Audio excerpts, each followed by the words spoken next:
तो पिछले कुछ दिनों में एक न्यूज काफी ज्यादा वायरल हो रही है, Ford Endeavour coming back to India. इस न्यूज के वायरल होते ही इंडियन ऑटोमोटिव कम्युनिटीज में एक खुशी की लहर दौड़ गई, क्योंकि चाहे फोर्ड का परफॉर्मेंस इंडिया में कैसा भी रहा हो, एंथुसियास्ट ने फोर्ड एंडेवर को बहुत प्यार दिया है। लेकिन क्या वाकई ही एंडेवर इंडिया में लॉन्च हो रही है? क्योंकि फोर्ड ने तो 2021 में अपना बोरिया बिस्तर बांध के इंडिया से एग्जिट ले लिया था। इस चीज के बारे में आज हम बात करने वाले हैं इस वीडियो में। साथ ही साथ हम ये भी बात करने वाले हैं, शायद फोर्ड के लिए इंडिया में रास्ते आगे इतने इजी नहीं होने वाले हैं, और तो और शायद कंज्यूमर्स के लिए भी फोर्ड एंडेवर उतनी ज्यादा प्रैक्टिकल चॉइस नहीं रहेगी। तो चलिए आज इस वीडियो में जो है इन्हीं सारी चीजों के बारे में हम बात करने वाले हैं।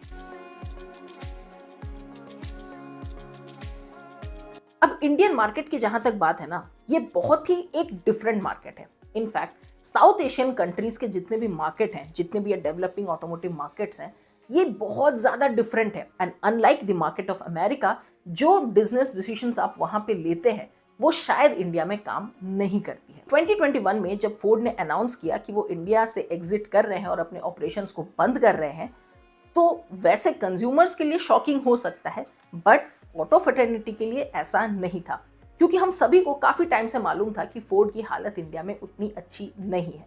और जब महिंद्रा एंड फोर्ड का जॉइंट वेंचर का एग्रीमेंट टूटा तो पूरी की पूरी कहानी जो है तितिर बितिर हो गई। 1991 में जब इंडिया का मार्केट ओपन होता है तो companies like Hyundai and Ford एक साथ एंटर करते हैं।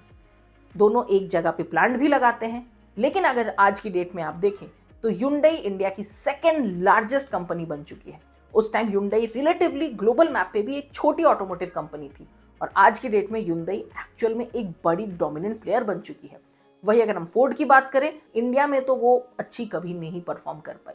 इसके पीछे मेनली 3 बड़े कारण हैं। सबसे पहला है पुअर बिजनेस डिसीजंस। जी हाँ, जब 1991 में इंडियन मार्केट ओपन होता है तो फोर्ड इंडिया में लॉन्च करती है एस्कॉर्ट महिंद्रा के साथ जॉइंट वेंचर पे। इस कार को लॉन्च करना ही फोर्ड के लिए सबसे बड़ी गलत डिसीजन थी, because most of the other countries में एस्कॉर्ट एक एंड ऑफ लाइफ साइकिल पे था।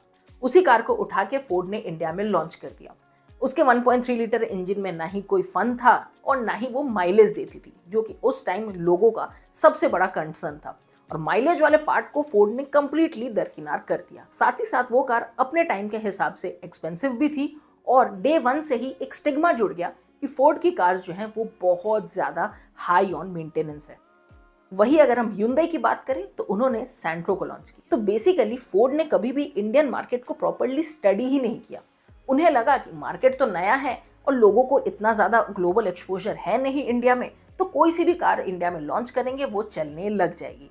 हालांकि ये कंप्लीटली उल्टा हो गया, बिकॉज इंडियन मार्केट में कंज्यूमर जो है वो बेवकूफ नहीं है और बहुत ज्यादा प्राइस एंड वैल्यू कॉन्शियस है।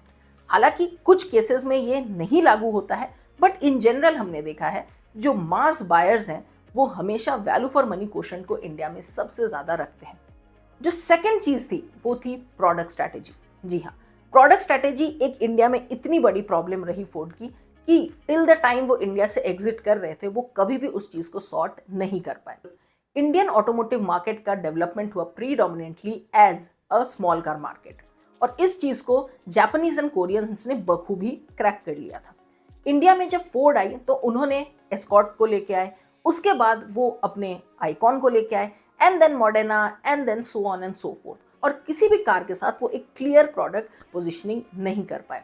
जहां आइकॉन जो एक अच्छी गाड़ी थी and had one of the best handling of its time, वो अपने expensive after sales and poor mileage की वजह से इंडिया में मात खाती रही। वही अगर हम बात करते हैं एंडेवर की, तो वो अपने टाइम से काफी पहले की कार थी, क्योंकि जब एंडेवर को इंडिया में लॉन्च किया गया वो सेगमेंट काइंड ऑफ एग्जिस्ट करता ही नहीं था।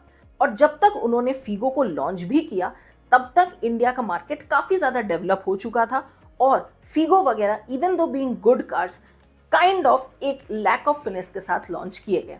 हालांकि ग्लोबल मार्केट में अगर आप देखोगे तो दोनों ही एंडेवर और फॉर्च्यूनर एज सच बहुत ज्यादा भौकाल नहीं है उनका, बिकॉज उनसे उनके बेटर ऑप्शंस वहां पे चलते हैं। लेकिन इंडिया के लिए दोनों ही कार्स अच्छी है। अब अगर हम बात करते हैं आने वाले फोर्ड एंडेवर की, तो ये उसी सेम प्लेटफॉर्म पे बेस्ड है, that is the rangers platform.